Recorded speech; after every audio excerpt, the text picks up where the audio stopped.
Whenever my clients learn about a Keren Kaspit for the first time, they inevitably tell me, I wish I knew about this years ago. Why didn't someone teach me about this when I got off the plane?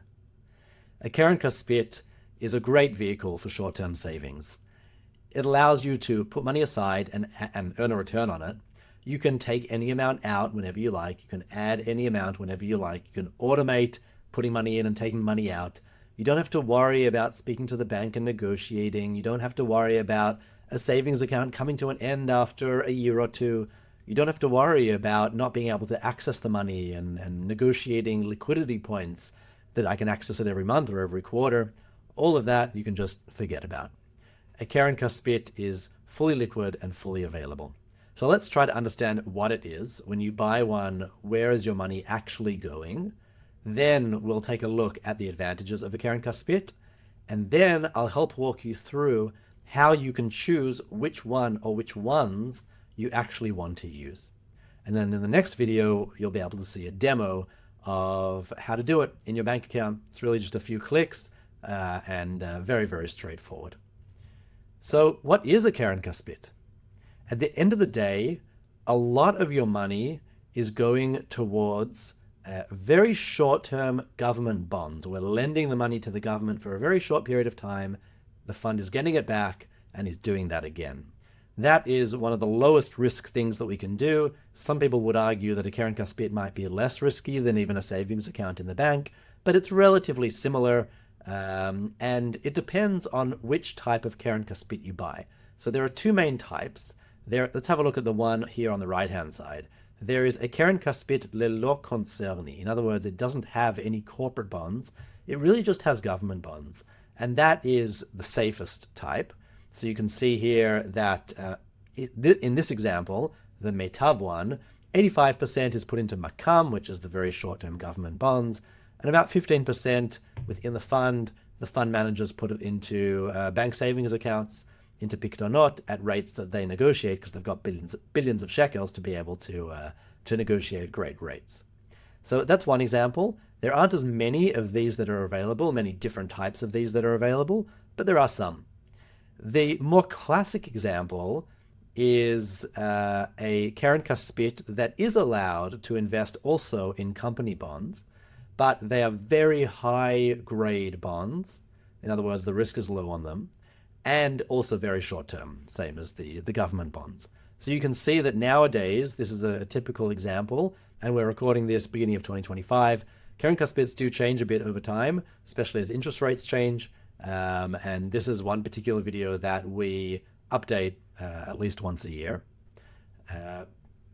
But yeah, in a more typical one, you can see about a third of the money goes to the short-term government bonds. About a third of the money at the moment in many of the funds is going towards bank savings accounts. And about a third of the money is being loaned out to very high-grade companies, and the companies are paying it back after just a few months to the fund, and then that goes again. Obviously, all of this is in a very diversified way. And so Keren Kaspit is one of the lowest risk places that you can put money.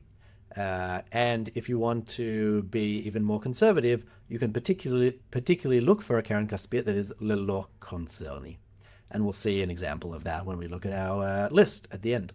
So, what makes a Keren Kaspit unique? It pays very high interest. Well, not very high for long term, but very high for short term. Roughly the Bank of Israel interest rate. At the moment, as of the recording of this, that's about 4.5%, and a Keren Kaspit is paying around about 4.2 to 4.5%. It's liquid. You can take the money out whenever you want.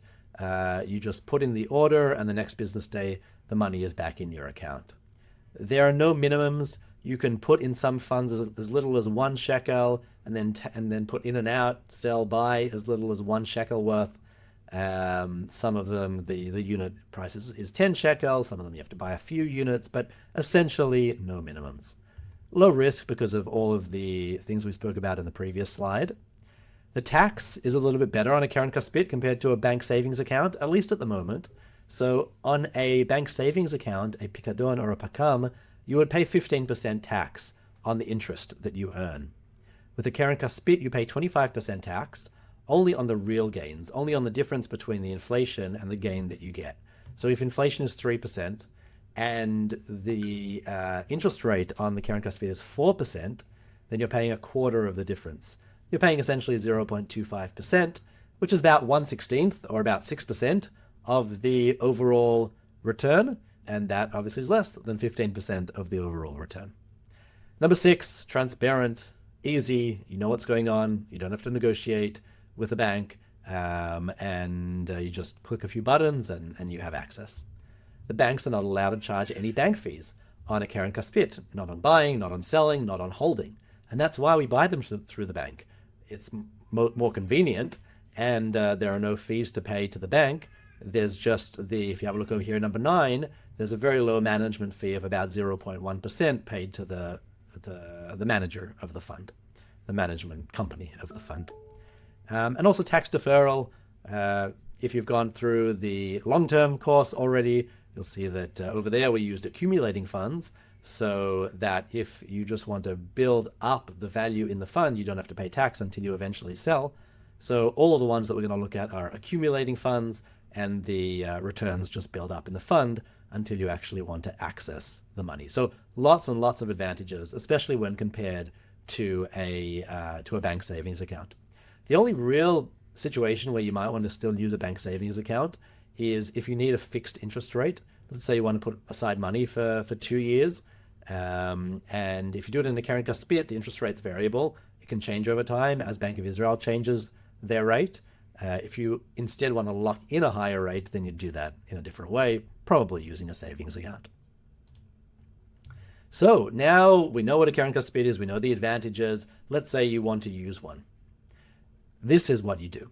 You go to this website, funder.co.il/Kaspit, and you click at the top on the words Domain Nihul in order to sort all of the funds that are available by their fees. Now, all of the major investment houses issue Keren Kaspits, and you can use any of them through any bank. Migdal and IBI and Harel and more, they all have Keren Kaspits that you can use. Overall, they're very similar one to the other. They do very similar things, especially if we're looking at the shekel Keren Kaspits. You can actually buy dollar Keren Kaspits, but we're not dealing with that at the moment. And so the main factor we want to look at is the fee. So we want to try to buy ones that have lowest fee.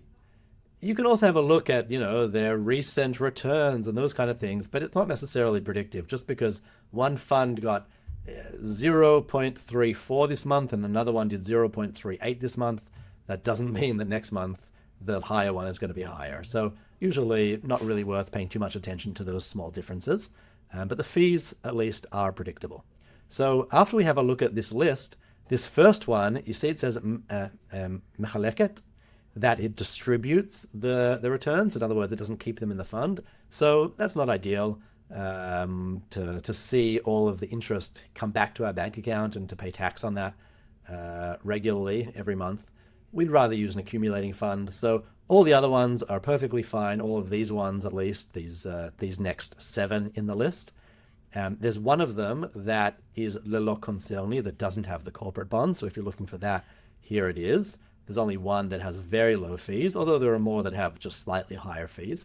I've particularly chosen those that are at or under 0.12% in terms of the fee. And so then I take those 7 and I just summarize them for you in a table. This isn't an investment recommendation. I've just taken the 7 cheapest ones and put them here as examples. But obviously you can use any, and listed the fee and listed the ticker. This 7-digit ticker you're going to use in the next video when you open up your bank portal and go ahead and try to buy one of these funds. I've highlighted in green the one that doesn't have any corporate bonds, and that's really all there is to it. You choose the fund that you want to use, you head over to your bank, make sure you have access to the trading platform, and I'll talk about that a bit also in the next video, and you go ahead and you can buy. Now, when you get to financial planning, we'll talk about how you might want to use more than one Keren Kaspit. Maybe you'll want one for your emergency fund, one for your travel fund, and one for your property fund, for example. So in order to do that, you would choose 3 of these. And you'd make a note for yourself. You can't give them a name in the bank, but you'll make a note for yourself. You'll say, for example, IBI is my emergency fund, Migdal is my travel fund, and the Dolphin one is my property fund. and whenever I want to add or take out money from each of those funds, I'll buy or sell from each one, and I'll just have those three funds listed in my account, and I'll be able to see how much money I have set aside for each of those separate things. That's all there is to it, and good luck. Enjoy using Keren Kaspit.